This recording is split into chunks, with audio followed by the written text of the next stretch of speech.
You might be wasting thousands on the wrong camera all because you haven't checked this one hidden spec. Cameras actually have two main chips. One is the processor, which mostly runs the OS, and other one is the sensor, the eyes of the camera. And that's what we're going to focus on today. There are three main types of camera sensors, and they completely change how your camera performs. I'm going to walk you through each one, starting with the basic everyday sensor most people use, then to the faster pro level option, then finally the monster. The one that's locked inside of a $50,000 cinema rig. By the end of this, you'll know exactly which one matches your style and which ones to avoid. And you'll see why the monster sensor is so rare and it's changing everything about how we shoot. But first, let's start with the most common sensor type, unstacked sensor. This is your everyday basic sensor found in about 95% of all cameras. In this design, the pixels and the circuitry share the same layer. It's the simplest and the cheapest option, but also the slowest. Still, slower doesn't mean always bad though. For example, the Canon R6 Mark II has one of the fastest unstacked sensors.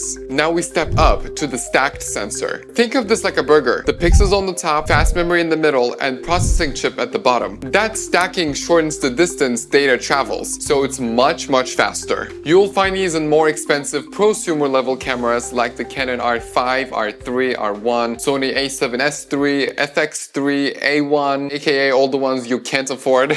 Being this fast also comes with a disadvantage. It sacrifices dynamic range compared to an unstacked sensor. That's why in the Lumix S1 Mark II, which uses a partially stacked sensor, that partial design keeps the great dynamic range you'll get from an unstacked sensor, but is also about 3.5 times faster. Before we meet the monster sensor, there's a concept you need to know about, and it is the rolling shutter. Sensors captures the image line by line from top to bottom. When you have a slow readout speed, the top of the frame is recorded slightly earlier than the bottom. If the subject or the camera moves during that time, parts of that image are frozen in different moments, which causes that skewed or wobbly effect known as the rolling shutter. In still photography, you don't usually notice it unless something is moving very quickly, or you're using an electronic shutter. Switching to a mechanical shutter can eliminate it, but your shooting speed will drop from around 30 to 40 frames per second to a 10 to 15. For video, rolling shutter becomes a much bigger deal. Shooting at 24, 30, 60 frames per second is basically like taking a dozen of electronic shutter pictures and smooshing them together. And that's why, especially if you're shooting handheld or moving subjects, you need a really fast rolling shutter speed. But there's also a little twist when it comes to video. Lower megapixel is better. Really? Take the Sony FX3, not because it has a monster sensor, but it's because it only has 12 megapixels. Yes, 12 megapixels, only 12. Your iPhone or Samsung has more megapixels than an FX3. And that is one of the reasons it's so popular for filmmaking. Fewer megapixels means faster readout speeds and larger pixels capture more light, which means cleaner and less noisy footage. And no, the resolution does not drop. 4K is still 4K whether you're using a 12, 24, 45 megapixel sensor. Finally, we have the monster sensor. It is global shutter sensor, and this one works a little differently. Instead of scanning the image line by line, it exposes all the pixels at the same time. Then it sends everything to the memory in one instance. So basically it has a 0 millisecond response time. The result is no rolling shutter distortion at all. And that's why you mostly see it in high-end cinema cameras like your Reds, your Arri Alexas, your Sony Venices, and only recently has trickled down to more prosumer level cameras, the Sony A9. You know, still expensive, but better than $50,000, I guess. So what type of sensor is right for you? If you're shooting landscape, architecture, portraits, or products, any camera and unstacked sensor will be just fine. If you shoot wildlife, sports, weddings, then you'll benefit from a faster unstacked sensor or a stacked sensor if you're making an income, or, you know, just to be safe. And if you're doing video, as soon as you take out your camera from a tripod, you need a stacked sensor, period, blank. No questions asked, especially if you're doing handheld. Unstacked sensors just cannot handle high resolution and moving objects at the same time. You need one of those prosumer cameras. Or of course, you know, global shutter, but who got the money for that, you know? That's a down payment for a freaking house. And a quick side note, smaller sensors like APS-C often have faster readout speeds than full frame, simply because the chip is reading a smaller surface area. So that means less rolling shutter. It's one of those rare times when smaller can be better.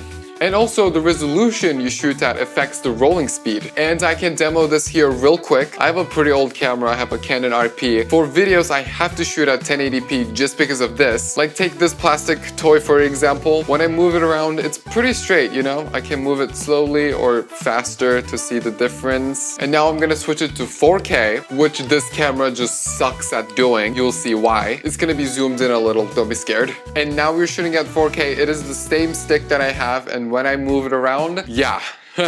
Like it's pretty bad. I can do it faster, I can do it slower. It's like I am wobbling. The whole world is a jello. Like look at the difference. My hand is sturdy right now. If you try to wave a little faster, it gets, oh my god, much worse. And the only thing that can fix this is a faster readout speed, which you have to buy a more expensive camera. Like dude, look at that. That's crazy. If I try to like vlog with this real quick, oh god. I'm not even moving the camera, I'm just moving my head around. This is crazy. Okay, go back to the normal look. I hate this. Don't get distracted by the buzzwords like 40 FPS, 4K, 10-bit, vlog, raw, whatever. The sensor type will determine more about your footage than any marketing spec ever will. And now you know exactly which one to look for. Like and follow for more.